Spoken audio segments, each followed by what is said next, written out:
Smoking and drinking is injurious to health. It causes cancer. ধূমপান এবং মদ্যপান স্বাস্থ্যের পক্ষে হানিকারক, এটি ক্যান্সারের কারণ।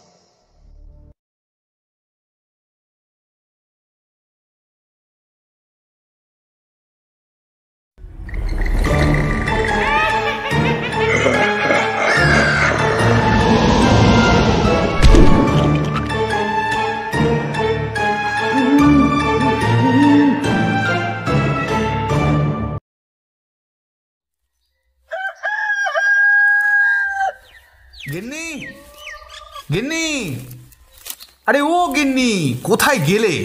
তাড়াতাড়ি একবার এসে দেখে যাও, আমি তোমার পছন্দের ইলিশ মাছ কিনে এনেছি।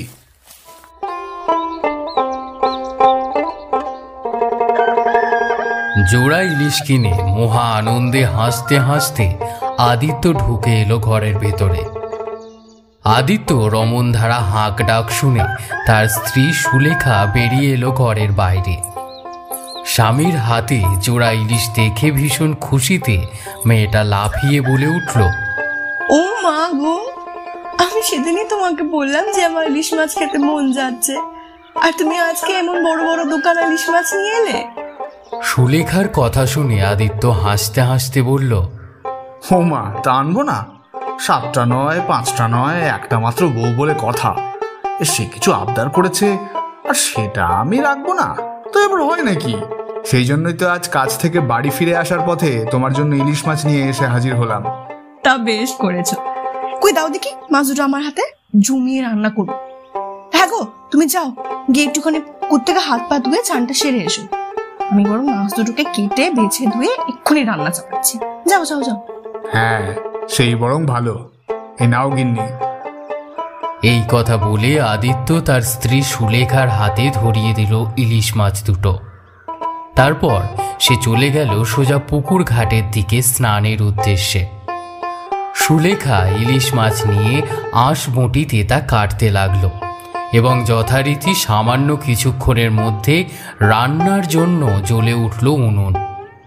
দুপুরে খেতে বসে ঘটল এক ভয়ানক অঘটন। ইলিশ মাছের সাথে ভাত মেখে প্রথম গ্রাস একটু তৃপ্তি করে মুখে তুলতেই যাবে আদিত্য, ঠিক এমন সময় তার তলপেটটা কেমন যেন গুলিয়ে উঠল। সে খাবারের থালা ছিঁড়ে উঠে দৌড়ে বেরিয়ে এলো পুকুর পাড়ের দিকে। এই দৃশ্য দেখে সুলেখা ভীষণ রকমের উত্তেজনাপূর্ণ গলায় বলল, কি গো, কি গো, কি হলো তোমার? কি হলো? এরকম ভর দুপুর বেলা খাবারের থাল ছেড়ে এরকম পুকুরে দৌড় দিলেছে? তোমার শরীর ঠিক আছে? কি গো? সুলেখার বলা কোনো কথাই যেন কানে পৌঁছালো না আদিত্যর।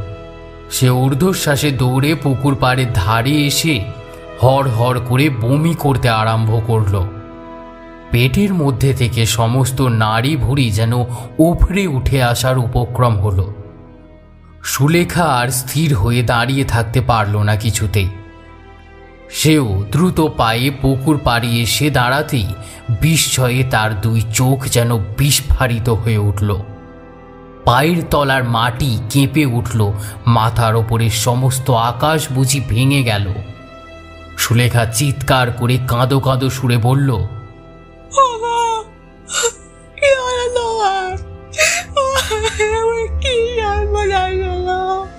তোমরা কে কোথায় আছো? তাড়াতাড়ি এসো। তোমরা কে কোথায় আছো? তাড়াতাড়ি এসো। দেখে যাও আমাদের এই গ্রামে যে বড় অভিশাপ লেগেছে। আমাদের এই ময়ূরগঞ্জ গ্রাম এটা অভিশাপগ্রস্ত হয়ে পড়েছে।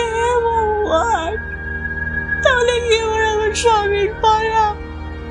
ভগবান, তুমি আমার স্বামীকে এভাবে কেটে দিও না। ভগবান, ঠাকুর, তুমি ওকে কেটে দিও না। ও ছাড়া আমাকে কেউ নেই দুনিয়া। ও ছাড়া যে আমার আর কেউ নেই। এই কথা বলে আকুলি বিকুলি করে কাঁদতে শুরু করলো সুলেখা। কারণ সে ওই স্থানে উপস্থিত হয়ে দেখল তার স্বামী আদিত্য রক্ত বমি করছে। তার মুখ থেকে উঠে আসছে ঘন ঘন তাজা রক্ত। সেই রক্তে ভেসে যাচ্ছে চারিদিক। হাত পা যেন ঠান্ডা হয়ে গেল মেয়েটার। তাহলে কি তাদের গ্রামের পুরোহিত মশাই যে কথা বলেছেন তাই সত্যি হতে চলেছে? এই গাঁয়ের মানুষরা কি তবে এবার এইভাবে একে একে রক্ত বমি করে মারা যাবে? এটাই কি তবে তাদের একমাত্র অন্তিম নিয়তি? কেউ কি ওদের রক্ষা করতে পারবে না এই অভিশাপ থেকে? সুলেখা চোখের জল মুছে ঈশ্বরের কাছে প্রার্থনা করল তিনি যেন তার স্বামীকে রক্ষা করেন। কিন্তু সকল প্রার্থনা কি আর ঈশ্বর শোনেন? পাপ করলে সেই পাপের শাস্তি তো ভোগ করতেই হয়। মুখ দিয়ে ক্রমাগত রক্ত উঠতে উঠতে পুকুর পাড়ের মধ্যেই কেমন যেন নেতিয়ে পড়ল আদিত্য। সুলেখা দৌড়ে এসে স্বামীর বুকে মাথা রেখে কাঁদতে শুরু করল। এক অসহায় নারীর বুক ফাটা ক্রন্দধ্বনি এবং হাহাকার ছড়িয়ে পড়ল সমগ্র ময়ূরগঞ্জ গ্রামের আকাশে বাতাসে।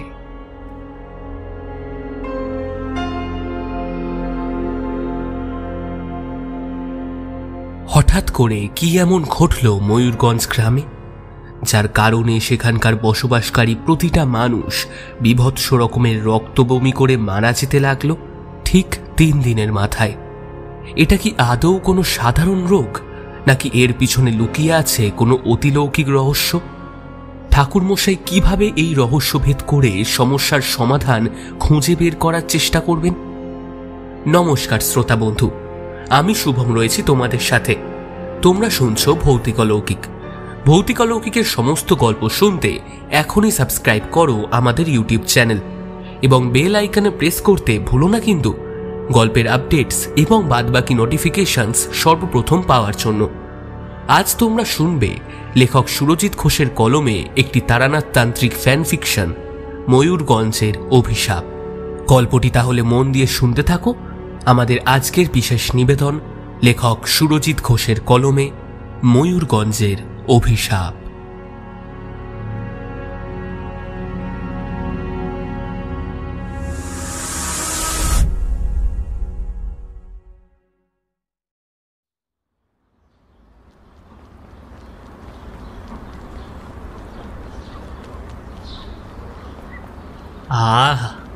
আজকের আবহাওয়া কিন্তু বেশ ভালো, তাই তো কিশোরী? হ্যাঁ ভাই, তা যা বলেছ। পরিবেশ যথেষ্ট শীতল হলেও আকাশের বুকে কোথাও কোনোখানে এতটুকু মেঘ জমেনি, তাই বৃষ্টির সম্ভাবনা আজ বিন্দু মাত্রই নেই।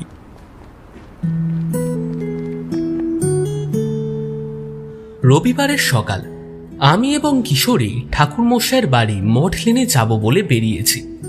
5 মাথার মোড়ে ছোট্ট গুমটির মতো চায়ের দোকানের ভেতর প্রবেশ করে আমি এবং কিশোরী 2 ভাঁড় চা নিয়ে ফাঁকা বেঞ্চের ওপর বসে তৃপ্তি করে চা খেতে লাগলাম।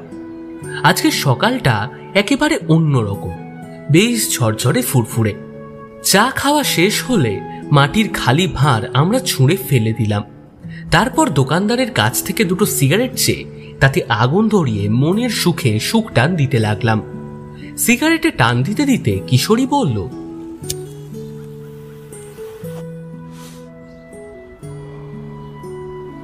দাঁড়াও ভাই, আমি বরং ঠাকুরমশাইয়ের জন্য 1 প্যাকেট পাশিংশো কিনে নি মনে করে। পাশিংশো কিনতে ভুলে গেলে আজ আমাদের আর কোনো গল্প শোনা হবে না। তুমি জানোই তো সেই সিগারেট ঠাকুরমশাইয়ের ঠিক কত পছন্দের। এই কথা বলে কিশোরী এবার দোকানদারের কাছ থেকে 1 প্যাকেট পাশিংশো সিগারেট কিনে যা টাকা হয়েছিল তা মিটিয়ে দিল। আমাদের সিগারেট খাওয়া সমাপ্ত হলে অবশিষ্ট ফিল্টার 2টো রাস্তার ওপর ছুঁড়ে আমরা হাঁটতে শুরু করলাম মঠ লেনের উদ্দেশ্যে। যাত্রাপথে নানান বিষয়ে আমরা গল্পগুজব করতে শুরু করলাম। ঠাকুরমশাইয়ের বলা অধিকাংশ ঘটনাই আমাদের কাছে অবিশ্বাস্য বলে মনে হয়, তবে তিনি দাবি করেন যে সেই সমস্ত আধিভৌতিক অবিশ্বাস্যকর ঘটনা তার জীবনে, বলা চলে তার অতীত জীবনে নাকি বহুবার ঘটেছে। যদিও তার বলা কথায় আমি বিশ্বাস করলেও কিশোরী খুব একটা বিশ্বাস করে না। মানুষটার গল্প বলার মধ্যে তবে কি যেন একটা আলাদাই জাদু রয়েছে, যার টানে আমাদের বারবার এমন অবসরের দিনে ছুটে যেতে হয় সেথায়। তারানাথ তান্ত্রিকের গল্পের আসরে একবার বসলে কারোর সাথে নেই গল্প শেষ না হওয়া পর্যন্ত সেই আসর ছেড়ে উঠে যায়। এভাবেই আমরা হাঁটতে হাঁটতে এসে উপস্থিত হলাম ঠাকুর মশাইয়ের বন্ধ গৃহের দরজার সামনে। দরজার কড়া নেড়ে কিশোরী উচ্চ কণ্ঠে বলল, ঠাকুর মশাই, ও ঠাকুর মশাই, বলি ঘরে আছেন নাকি? এইবার দরজাখানা খুলুন, আমি কিশোরী, আমরা এসেছি। কিশোরীর গলার শব্দ পেয়ে ঠাকুর মশাইয়ের মেয়ে চারি ঘরের ভেতর থেকে বেরিয়ে এসে সদরের দরজা খুলে দিল। সদরের দরজা দুই দিকে ফাঁক হয়ে যাওয়া মাত্রই আমরা দেখলাম মেয়েটা মুখ ভরা হাসি নিয়ে উজ্জ্বল দৃষ্টিতে তাকিয়ে রয়েছে আমাদের দিকে। হাসতে হাসতে চারি বলল, আরে আরে, কাকা বাবুর আছে, আসুন আসুন আসুন, ভিতরে আসুন। আমি আর কিশোরী এবার ঢুকে এলাম ঠাকুর মশাইয়ের গৃহের অভ্যন্তরে। চারি পুনরায় দরজা বন্ধ করে দিল। তবে দাওয়ার দিকে তাকাতেই আমরা থমকে গেলাম। দাওয়ার মধ্যে কারা যেন বসে অপেক্ষা করছে, কয়েকজন পুরুষ মানুষ। তবে সেখানে ঠাকুর মশাইয়ের উপস্থিতি নেই। আমি এবং কিশোরী আমাদের উভয়ের চোখে মুখের অভিব্যক্তি দেখে চারি বুঝতে পারল যে আমাদের মনের মধ্যে অনেকগুলো প্রশ্ন উকি দিয়েছে। তাই জন্য সে নিজে থেকেই একটু চাপা স্বরে বলে উঠল, ওনারা বাবা মশাইয়ের সঙ্গে দেখা করতে এসেছেন কাকাবাবু। কি যেন একটা বিশেষ দরকারে অনেক খোঁজ খবর নিয়ে আমাদের বাড়ির ঠিকানা জেনে এসেছেন, সেরকমই বললেন। খানিকটা সময় হলো ওনারা এসেছেন, কিন্তু এখনো অবধি বাবা ঘরের বাইরে বেরই হননি, কারণ ঘরের ভিতরে তিনি পূজা পাঠে অত্যন্ত ব্যস্ত। আসুন আসুন, আপনারা বসুন, আমি বরং আপনাদের জন্য একটু চা শরবত নিয়ে আসি। আরে না না চারিমা, তোমাকে এখনই এত ব্যতিব্যস্ত হতে হবে না। আমরা এইমাত্র চা খেয়ে তোমাদের বাড়ি আসছি, তাই এখন আর নতুন করে চা খাবো না। তুমি বরং রান্নাঘরে যাও, সেখানে নিশ্চয়ই অনেক কাজ এখনো বাকি রয়ে গেছে। তুমি সেই সবে মন দাও, আমরা এখানেই অপেক্ষা করছি ঠাকুর মশাইয়ের জন্য। আরে বাবা, তোমাদের বাড়ি তো আমাদের কাছে অপরিচিত নয়, আর কিংবা আমরা তো তোমাদের কোনো দূর সম্পর্কের আত্মীয় নই যে এত আপ্যায়ন করতে হবে। যাও যাও, তুমি ভিতরে যাও। কিশোরীর বলা এই কথা শুনে চারি এবার সৌজন্যমূলক হাসি হাসল। মিষ্টি হেসে সে বলল, আচ্ছা বেশ, ঠিক আছে ঠিক আছে কাকাবাবু, আমি তাহলে এখন রান্নাঘরের ভিতরে যাচ্ছি। আপনাদের যদি কোনো কিছু দরকার হয় নির্দ্বিধায় নিঃসংকোচে আমাকে জানাবেন। এই কথা বলে চারি এবার পা বাড়ালো রান্নাঘরের দিকে। আমি আর কিশোরী দাওয়ার এক কোণে এসে বসলাম। কিশোরী আমার কানের কাছে মুখ এনে ফিসফিস করে বলল, আচ্ছা কি ব্যাপার বলো দেখি হে ভায়া, লোকগুলোর চোখ মুখ জুড়ে কিরকম যেন একটা দুশ্চিন্তার ছাপ লেগে রয়েছে বলে মনে হচ্ছে না? ওরা যেন কি একটা বিষয় নিয়ে গুরুতর চিন্তা ভাবনা করছে। রাতে হয়তো সঠিকভাবে ঘুমোতেও পারেনি। এই দেখো দেখো, চোখের তলাগুলো কেমন যেন কালো হয়ে রয়েছে। তাহলে কি কোনো বিপদে পড়ে ঠাকুর মশাইয়ের শরণাপন্ন হয়েছে এই মানুষগুলো, সেই বিপদ থেকে পরিত্রাণ পাওয়ার আশায়? জানি না ভাই কিশোরী, তুমিও যেখানে আমিও সেখানে। তবে হ্যাঁ, এটুকু বুঝতে পারছি যে এই সকল মানুষগুলো কোনো না কোনো একটা বিষয় নিয়ে মারাত্মক রকম ভয় পেয়ে আছে, ঘাবড়ে গেছে একেবারে।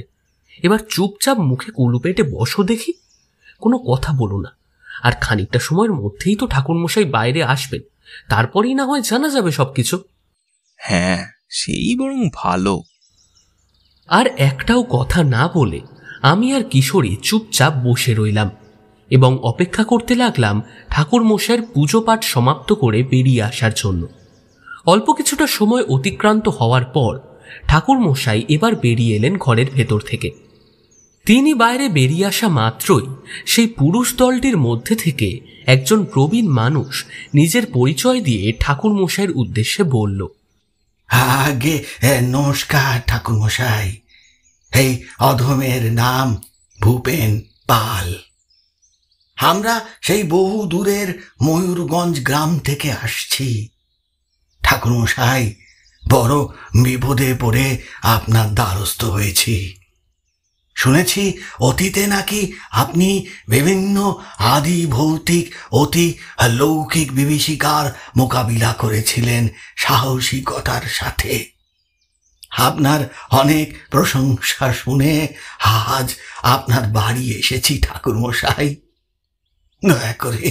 দয়া করে আমাদের আপনি রক্ষা করুন, না হলে আমাদের গোটা গ্রাম পুরোপুরি উজাড় হয়ে যাবে।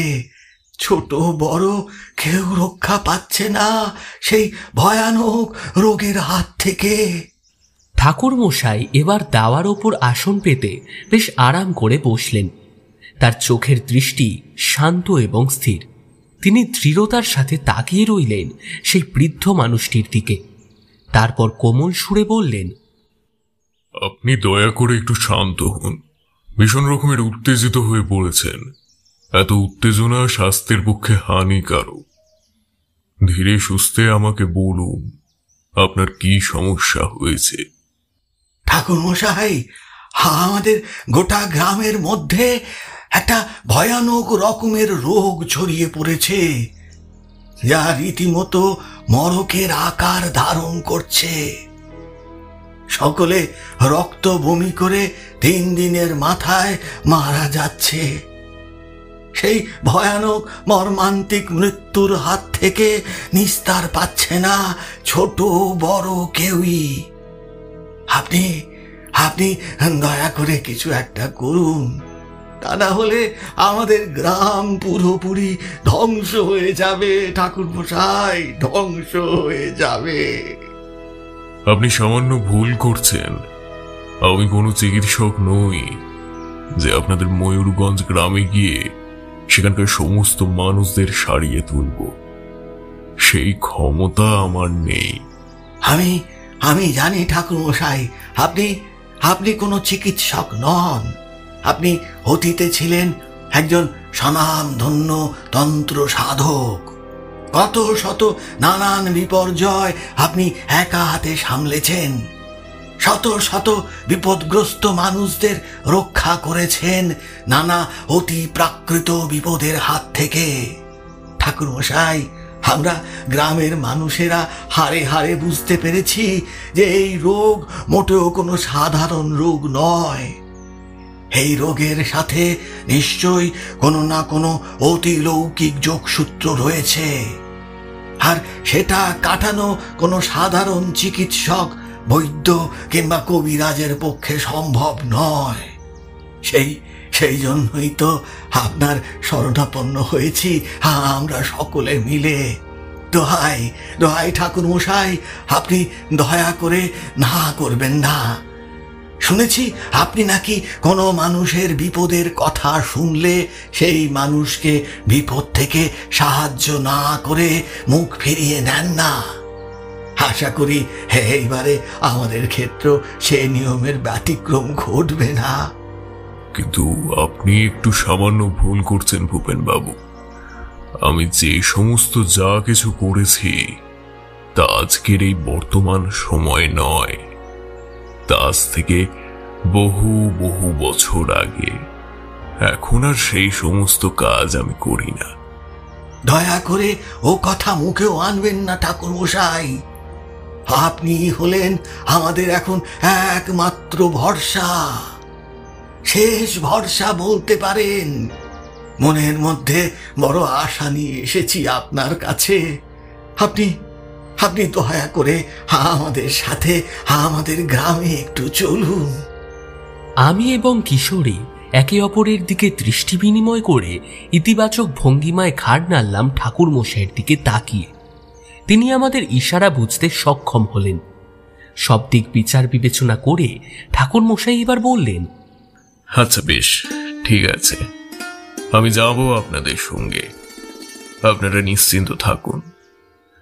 আমি আমার যথাসাধ্য শক্তি দিয়ে চেষ্টা করব আপনাদের এই মারণ বিপদ রক্ষা করতে। আপনারা এখন গাড়িতে গিয়ে বসুন। আমি আমার প্রয়োজনীয় কিছু জিনিসপত্র গোছগাছ করে নিয়ে যাচ্ছি।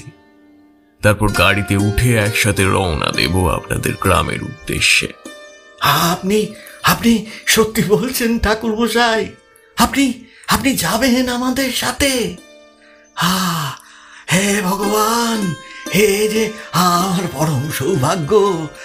আমি যেন এখনো আমার নিজের কানকেই বিশ্বাস করতে পারছি না ঠাকুর মশাই, বিশ্বাস করতে পারছি না।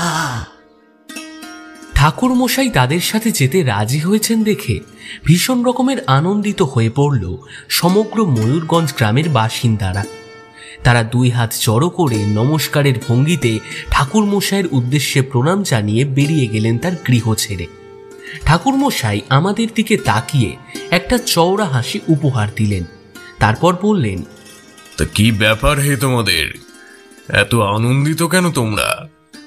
চোখ যেন খুশিতে ঝলমল করছে।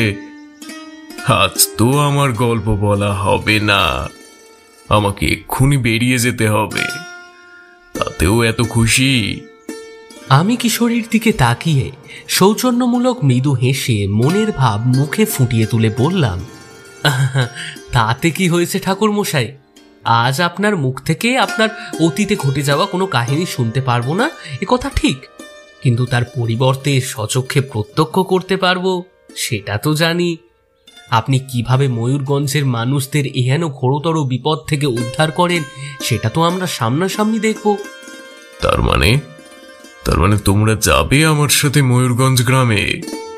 কিশোরী আমার কথায় সায় দিয়ে বলল, আজ্ঞে ঠাকুর মশাই, এই সুযোগ আমরা কিছুতেই হাতছাড়া করতে পারি না। একবার যখন আপনার সাথে সরাসরি গিয়ে সবকিছু প্রত্যক্ষ করবার সুবর্ণ সুযোগ পেয়েছি, তখন আপনার সাথে যাবই যাব, বুঝেছেন? হ্যাঁ ঠাকুর মশাই, আমারও এই কদিন সেরকম কোনো কাজের চাপ নেই, তাই ছুটি নেওয়া যেতেই পারে। আপনি দয়া করে আপনার সঙ্গে আমাদের নিয়ে চলুন। এতকাল যাবৎ আপনার মুখ থেকে নানা ধরনের ঘটনা শুনেছি, কিন্তু আজ যখন সুযোগ এসেছে আমরাও আপনার মতো এই অদ্ভুত অভিজ্ঞতার সঞ্চয় করতে চাই। আচ্ছা আচ্ছা, বেশ, ঠিক আছে। তোমাদের এত করে যাওয়ার অনুরোধ জানাতে হবে না। তোমরা আমার জন্য এখানেই বসো, অপেক্ষা করো। আমি একবার ঘরের ভেতর গিয়ে কিছু প্রয়োজনীয় জিনিসপত্র নিয়ে আসছি। এই কথা বলে ঠাকুরমশাই এবার সোজা চলে গেলেন কক্ষের ভিতর। আমি আর কিশোরী যেন মহা আনন্দে নেচে উঠলাম। বেশ কিছুটা সময় পর ঠাকুরমশাই তার প্রয়োজনীয় যাবতীয় জিনিসপত্র লাল শালুর ছোলায় ভরে নিয়ে বেরিয়ে এলেন বাইরে। ঠাকুরমশাইয়ের সাথে আমরাও উঠে বসলাম গরুর গাড়িতে। আমরা বসা মাত্রই গরুর গাড়ি গড়াতে আরম্ভ করল। যাত্রাপথে ময়ূরগঞ্জ গ্রামের বাসিন্দাদের মুখ থেকে আরও নানা রকম কথাবার্তা শুনতে লাগলাম। ঠাকুরমশাই তার দুই চোখ বন্ধ করে মনে মনে হয়তো কাল ভৈরব এবং মধুসুন্দরী দেবীর উদ্দেশ্যে প্রণাম জানালেন, কারণ মাঝের বেশ কয়েক বছর তিনি সরাসরি এরকম কোনো কাজে বের হননি। যে সমস্ত ঘটনাই তার সাথে ঘটেছিল তা সবই তার অতীত জীবনে বর্তমান সময় নয়।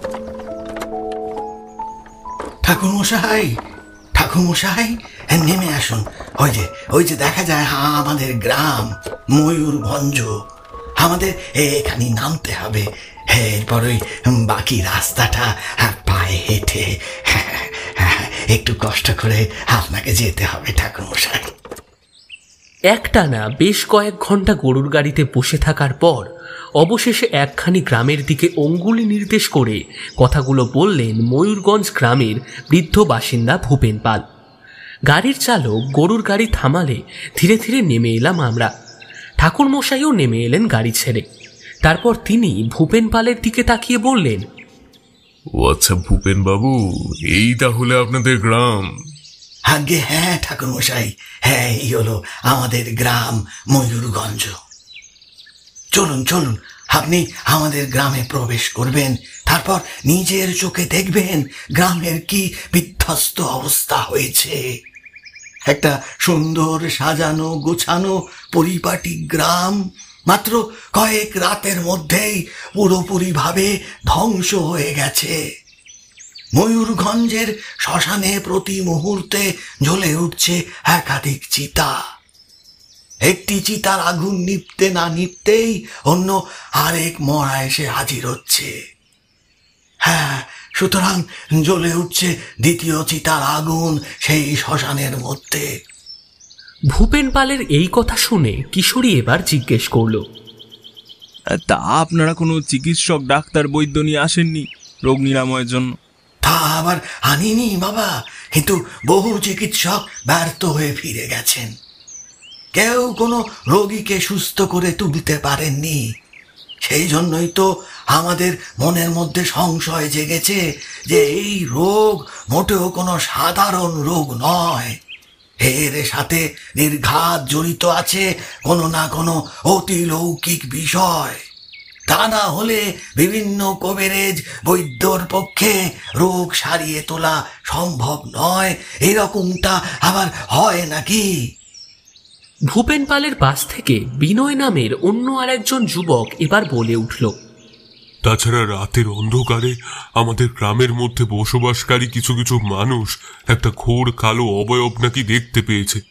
সেই অবয়ব গোটা গ্রাম জুড়ে রাতের আধারে ঘুরে ঘুরে বেড়ায়, আর মাঝে মধ্যে কেঁদে কেঁদে বিভৎসভাবে অভিশাপ দিয়ে চলে গোটা ময়ূরগঞ্জের মানুষদের প্রতি। আপনি তো এই কথা আমাকে পূর্বে বলেননি। দেখুন, আমার কাছ থেকে বিন্দুমাত্র কোনো কিছু গোপন করার চেষ্টা করবেন না, তাহলে আপনাদের গায়ের আসল সমস্যার সমাধান করা আমার পক্ষে সম্ভব হবে না কিছুতেই। বেশ খানিকটা মেজাজের সাথে কথাগুলো বললেন ঠাকুরমশাই। ঠাকুরমশাইয়ের কথা শুনে ভূপেন পাল নিজে দুহাত জড়ো করে কাতর কণ্ঠে বললেন, আগে আমায় মার্জনা করবেন ঠাকুরমশাই। আসলে আমি কোনোদিন রাতের অন্ধকারে কোনো ছায়া মূর্তিকে আমাদের গ্রাম জুড়ে ঘুরে বেড়াতে দেখিনি, ওই একটি বারের জন্য, কিংবা কোনরূপ কান্নার আওয়াজ, অভিসম্পদ করার কথা, এই সমস্ত কিছুই শুনিনি নিজের কানে। সেই জন্যই আপনাকে এ বিষয়ে কোনো কথা আমি বলিনি। আমরা এবার হাঁটতে শুরু করলাম সেই গ্রামের উদ্দেশ্যে। ময়ূরগঞ্জ গ্রামের মাটিতে প্রথম পদার্পণ করার সাথে সাথেই দেখলাম ঠাকুরমশাইয়ের মুখমণ্ডল জুড়ে কেমন যেন একটা অদ্ভুত অনুভূতি ফুটে উঠল। তার হৃদয়ের মধ্যে যেন চড়িয়ে পড়েছে কোনো এক অশুভ ইঙ্গিত, যার কারণে এরকম বিকৃত হয়ে উঠেছে তার চোখ, মুখ সহ মুখমণ্ডল। এমনটাই অনুমান করলাম আমরা। সেই দিনটা এভাবেই কেটে গেল কোনো রকমে বলা চলে। ভূপেন পালের বাড়িতে বেশ কিছুটা সময় থেকে আমরা বেরিয়ে এলাম গোটা ময়ূরগঞ্জ গ্রাম একবার ভালো করে ঘুরে দেখার জন্য। সত্যি ভূপেন পাল কোনো মিথ্যে কথা বলেননি, কিংবা এতটুকু বাড়িয়ে বলেননি। চারিদিকের সবকটা বাড়ি থেকেই যেন ভেসে আসছিল কেবলমাত্র একটানা কান্নার আওয়াজ। মস্ত বড় গ্রামটা জুড়ে যেন নেমে এসেছিল শোকের কালো ছায়া। বিভিন্ন আপনজনেদের হারিয়ে মানুষের বুক ফাটা হাহাকার কেবলমাত্র ধ্বনিত প্রতিধ্বনিত হচ্ছে সমগ্র ময়ূরগঞ্জ গ্রামের আকাশে বাতাসে। কোনো অসহায় সন্তান হয়তো হারিয়েছে তার মাকে, আবার কোনো জননী হয়তো হারিয়েছে তার পুত্রকে, কোনো পিতা হারিয়েছে তার কন্যাকে, আবার কোনো স্ত্রী হারিয়েছে তার স্বামীকে। আমি, কিশোরী এবং ঠাকুরমশাই আমরা একসাথে হাঁটছিলাম। হঠাৎ করে কোথা থেকে একজন মহিলা ঊর্ধ্বশ্বাসে পাগলের মতো দৌড়ে এসে রাস্তার ধুলোর মধ্যে লুটিয়ে পড়ল ঠাকুরমশাইয়ের পদতলে। তার মাথার চুলগুলো এলোমেলো, সিঁথির সিঁদুর লেপ্টে গেছে চুলময়। কপালে টিপের জায়গাটা পুরোপুরি লালচে হয়ে রয়েছে। চোখের কালো কাজল অশ্রু জলের সাথে ধুয়ে নেমে এসেছে গাল বেয়ে। সেই মহিলা ঠাকুরমশাইয়ের পায়ে মাথা ঠেকিয়ে ভীষণভাবে কাঁদতে কাঁদতে বলল, আমি জানি আপনি তারানাথ চক্রবর্তী, আপনার অনেক নাম ডাক আছে, আমি জানি। আপনি দয়া করে আমাদের গ্রামকে আবার আগের মতো সুস্থ স্বাভাবিক করে তুলুন ঠাকুরমশাই। আপনার দুটি পায়ে পড়ি। এইমাত্র আমি আমার স্বামীকে চিরজীবনের মতো হারিয়ে ফেললাম।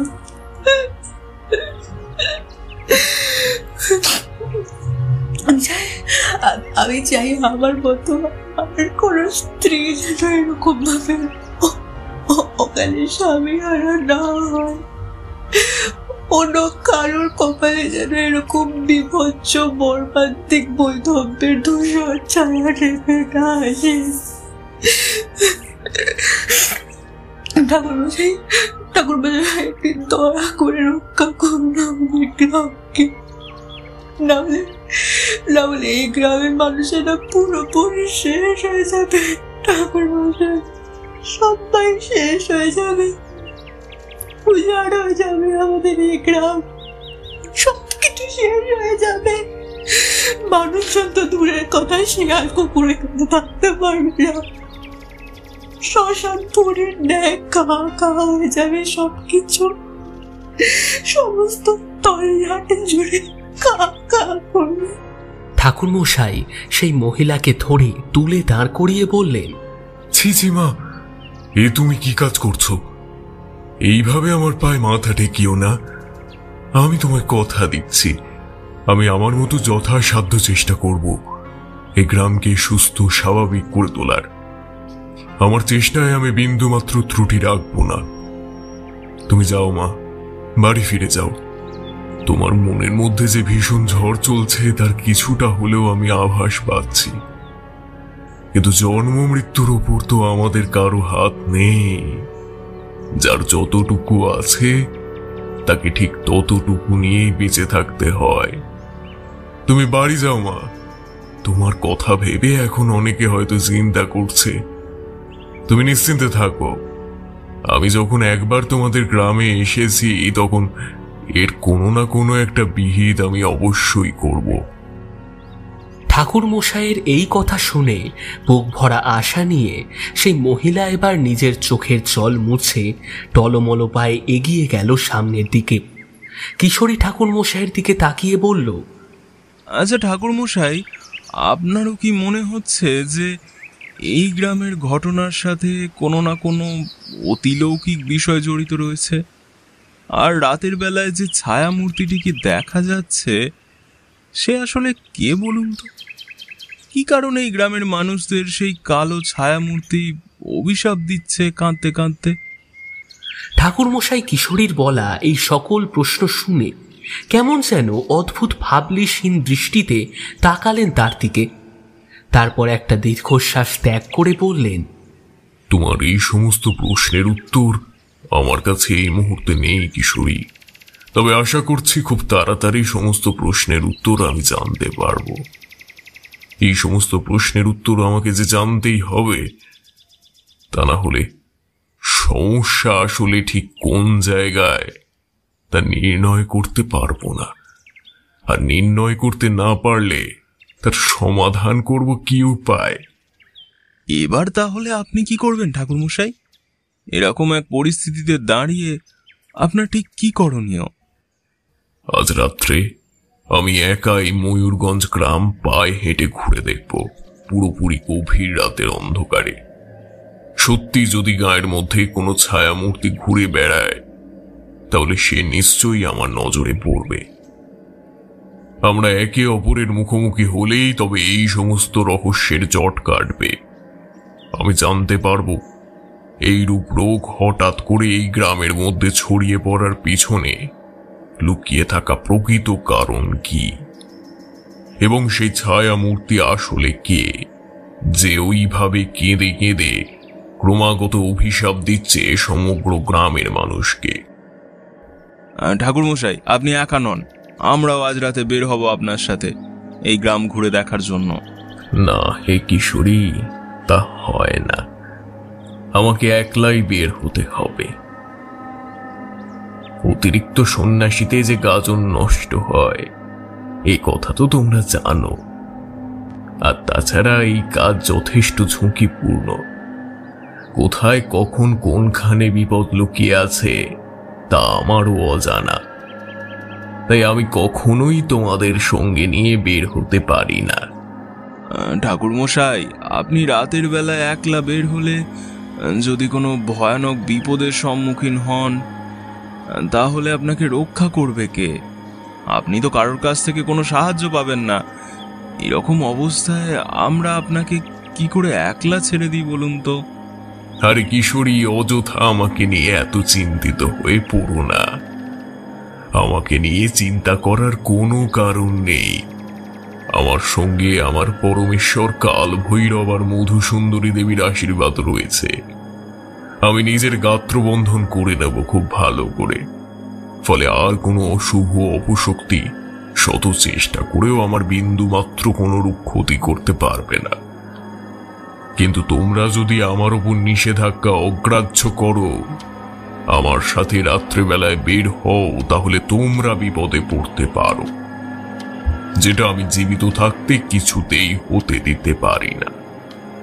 সেই জন্যই বলছি, রাতের বেলা আমি একলা বের হব, এই গায়ের বিভিন্ন চেনা অচেনা পথে ঘোরাঘুরি করব। ঠাকুর মশাইয়ের এই কথার ওপর আমি কিংবা কিশোরী কিছুই আর বলতে পারলাম না। সারাদিন ঘোরাঘুরি করে আমরা ফিরলাম ভূপেন পাল মহাশয়ের বাড়িতে। আলো একসময় মিলিয়ে চারপাশ জুড়ে ঘনিয়ে এলো কুচকুচে কালো পাতালপুরীর ন্যায় সন্ধ্যার গাঢ় অন্ধকার। অন্ধকারের মাত্রা বেশি হতে আকাশের বুকে জলজল করে মুখ তুলে চাইল উজ্জ্বল এক ফালি চাঁদ। অভ্রর কণার মতন ঝিকিমিকি ভাবে জ্বলতে থাকলো শত শত নক্ষত্রপুঞ্জ। রাতের বেলায় যৎসামান্য আহার করে ঠাকুরমশাই বেরিয়ে গেলেন ভূপেন পালের বাড়ি ছেড়ে। আমরা যাওয়ার সময় তাকে বিদায় জানালাম এবং আরও একবার মনে করিয়ে দিলাম যাতে তিনি নিজের খেয়ালটুকু অন্তত রাখেন। ঠাকুরমশাই চলে যাওয়ার পর আমি কিংবা কিশোরী আমরা কেউই দু চোখের পাতা আর এক করতে পারলাম না সারা রাত। আমাদের মাথার মধ্যে ভিড় জমতে থাকলেও একের পর এক নানা প্রশ্ন আর দুশ্চিন্তা। কিশোরী অস্থির হয়ে পায়চারি করতে আরম্ভ করল, আর আমি এক মনে ঈশ্বরের উদ্দেশ্যে প্রার্থনা জানালাম যাতে ঠাকুরমশাইয়ের কোনো প্রকার ক্ষতি না হয় সেই জন্য। আমরা উভয়েই অধীর আগ্রহে অপেক্ষা করতে লাগলাম রাত্রি পেরিয়ে ভোরের আলো ফুটলে ঠাকুরমশাইয়ের ফিরে আসার জন্য।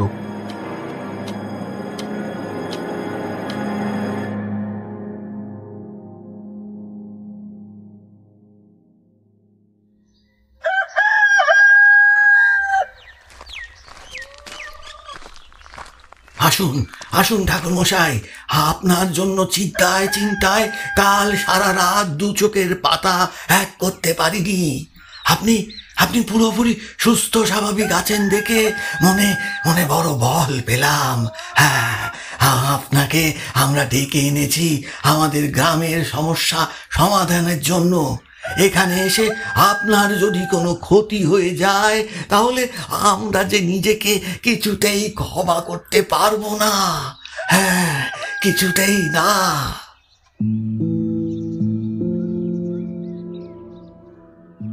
পরের দিন ভোরের আলো ফোটা মাত্রই ঠাকুরমশাই ফিরে এলেন ভূপেন পালের বাড়িতে।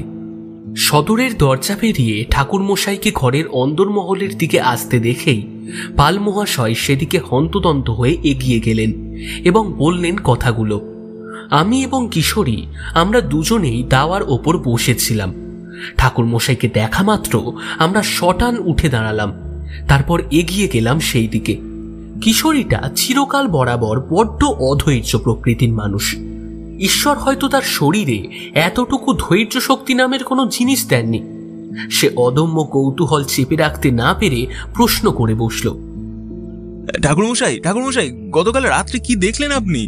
আপনি কি সেই কালো ছায়ামূর্তির দর্শন পেয়েছেন? আপনি কি জানতে পেরেছেন ওই ছায়ামূর্তি আসলে কে ছিল এইসব ব্যাপারে?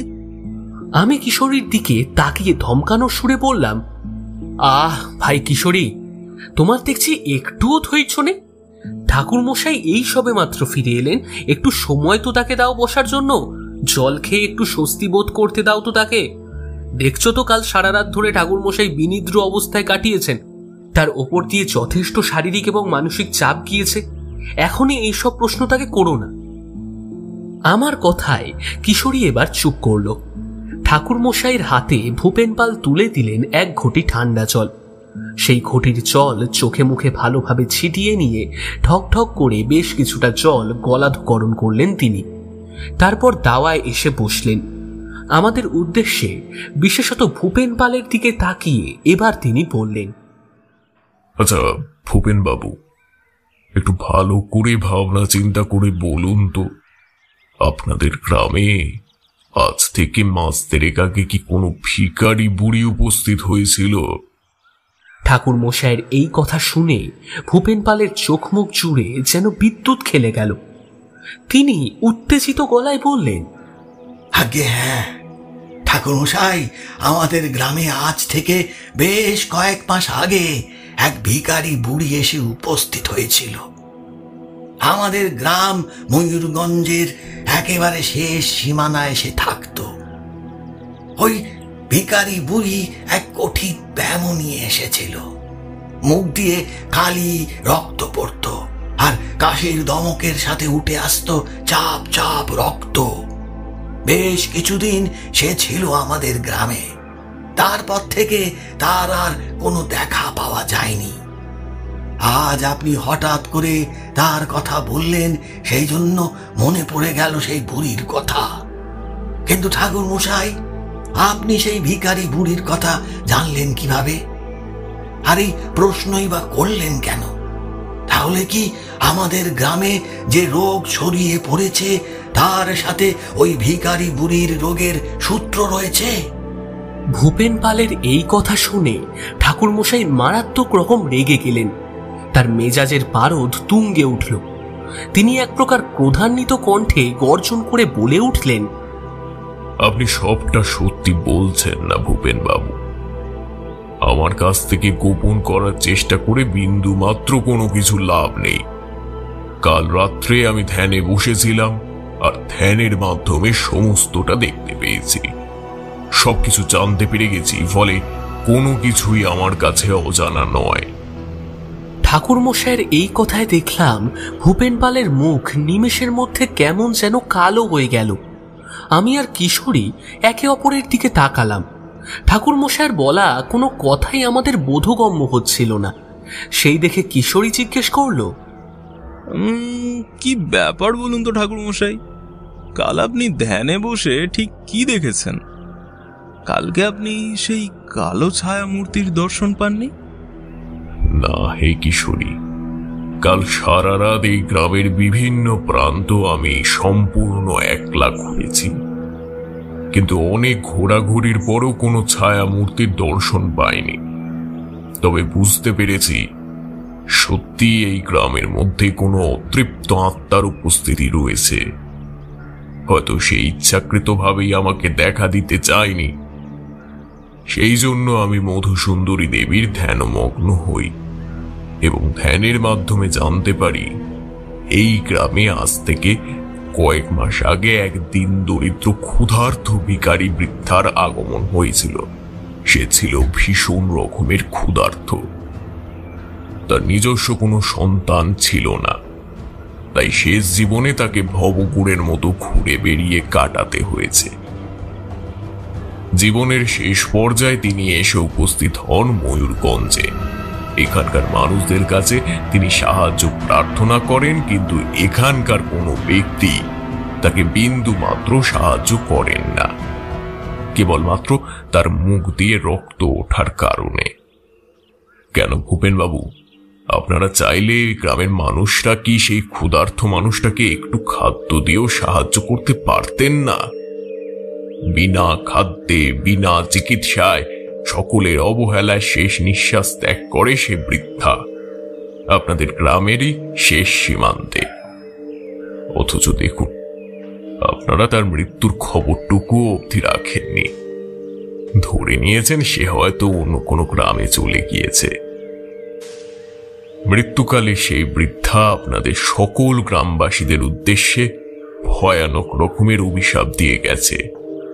তার অভিশাপের কারণে গোটা গ্রাম জুড়ে এমন মৃত্যুর কালো ছায়া নেমে এসেছে।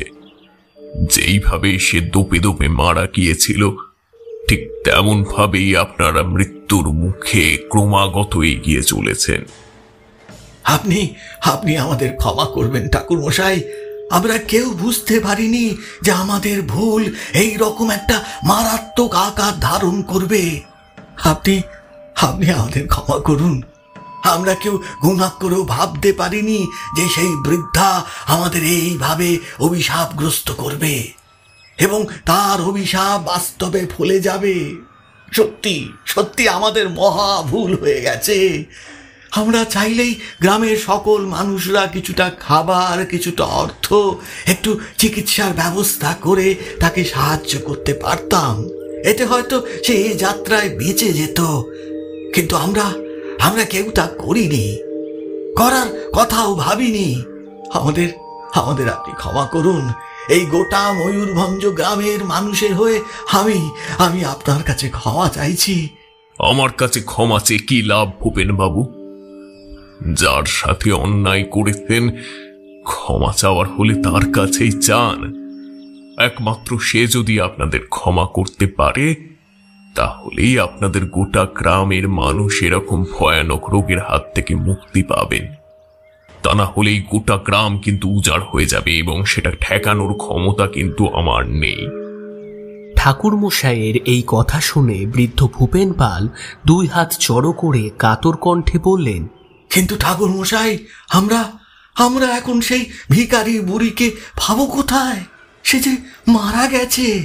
হ্যাঁ, সে মারা গেলেও তার অতৃপ্ত আত্মা কিন্তু এখনো রয়ে গেছে আপনাদের এই গ্রামেরই মধ্যে। শুধুমাত্র আপনি একা নয়, এই গোটা গ্রামের সমস্ত মানুষকে ক্ষমা চাইতে হবে। এই গ্রামের শেষ মাথায় সেই ভিখারি বুড়ি আশ্রয় নিয়েছিল। সেখানে গিয়ে আজ রাতে আপনারা প্রত্যেকেই ক্ষমা চাইবেন এবং সেই ভিখারি বৃদ্ধার শেষ কাজ অর্থাৎ শ্রাদ্ধ করার ব্যবস্থা করুন। আর হ্যাঁ, ভালো কথা, সে মৃতদেহের কঙ্কাল দাহ করতে হবে, তবেই আপনারা মুক্তি পাবেন। ঠিক আছে, ঠিক আছে ঠাকুর মশাই, আমরা তবে আপনার কথা অক্ষরে অক্ষরে পালন করে চলব। আপনি যেরকম বলছেন তেমনই করব।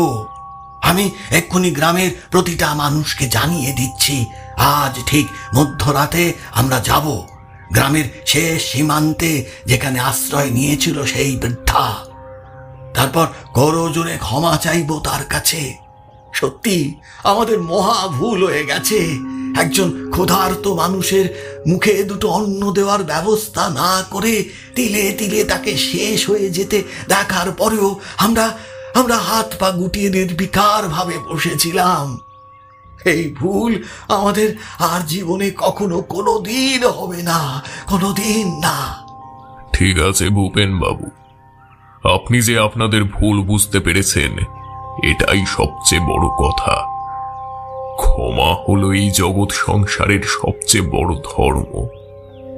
ক্ষমা চাইলেই কেউ কারো কাছে ছোট হয়ে যায় না। আপনারা সেই বৃদ্ধ আত্মার উদ্দেশ্যে ক্ষমা চান মন থেকে, সে নিশ্চয়ই আপনাদের ক্ষমা করে দেবেন। আর এই রকম ভয়ানক রোগের ব্যাধি থেকে আপনারা সকলেই মুক্তি পাবেন। আমি কিশোরী আর বিভূতি তবে এবার আসি। মূল সমস্যা জেনে তার সমাধানের উপায় তো আমরা বলেই দিলাম। এখানে আর আমাদের বিশেষ কিছু কাজ নেই, এবার আমাদের যেতে হবে। ওদিকে আমার একলা মেয়ে রয়েছে। সে কি ঠাকুর মশাই, আপনি আপনি এখনই চলে যাবেন? হ্যাঁ, তবে চিন্তার কোনো কারণ নেই। আপনাদের যেভাবে করতে বললাম তা করুন, দেখবেন আপনাদের গ্রাম থেকে সমস্ত রোগ চলে গেছে। আপনারা আবার আগের মতো সুস্থ হয়ে উঠবেন। ঠাকুর মশাই, আপনার আপনার দক্ষিণাটা অন্তত নিন। না না, থাক, তার কোনো প্রয়োজন নেই। আমি কিশোরী এবং ঠাকুর মশাই সেই দিনই বেলাবেলি রওনা দিলাম শহরের উদ্দেশ্যে। সত্যি এরকম একটা অভিজ্ঞতার মুখোমুখি হয়ে আমাদের বেশ ভালো লাগলো। কিশোরী ঠাকুর মশাইয়ের দিকে তাকিয়ে করুণ স্বরে জিজ্ঞেস করলো, কি ব্যাপার ঠাকুর মশাই, আপনি দক্ষিণা নিলেন না যে? না মানে সব কাজেরই তো একটা পারিশ্রমিক থাকে। কিশোরীর কথা শুনে ঠাকুর মশাই কেমন যেন অদ্ভুত দৃষ্টিতে তার দিকে তাকিয়ে একটা সূক্ষ্ম হাসি হেসে বললেন, ইচ্ছে করেই নিলাম না বলতে পারো। আরে বাবা, যার মাথার ওপর স্বয়ং মধুসুন্দরী দেবীর আশীর্বাদ রয়েছে তার আবার এসব অর্থের কি প্রয়োজন? হ্যাঁ, প্রয়োজনের চেয়ে অধিক যে কোনো জিনিসই বড় ক্ষতিকারক। তাছাড়াও মোটা ভাত কাপড়ের অভাব যে আমার কোনোদিনই হবে না তা তো আমি জানি। তাহলে কি বা দরকার আমার? সত্যি ঠাকুর মশাইকে আমরা যত দেখি ততই যেন অবাক হয়ে যাই। ঈশ্বর যে মানুষটাকে কি দিয়ে তৈরি করেছেন তা স্বয়ং তিনিই জানেন। আমরা শহরে ফিরে এসেছিলাম বেশ কিছুদিন পর। ঠাকুরমশাইয়ের বাড়িতে গিয়ে শুনেছিলাম ময়ূরগঞ্জের মানুষেরা নাকি পুরোপুরি সুস্থ স্বাভাবিক হয়ে উঠেছিল। আর কোনো মানুষ ওইভাবে রক্তভূমি করে মারা যায়নি ক্ষমা চাওয়ার পর।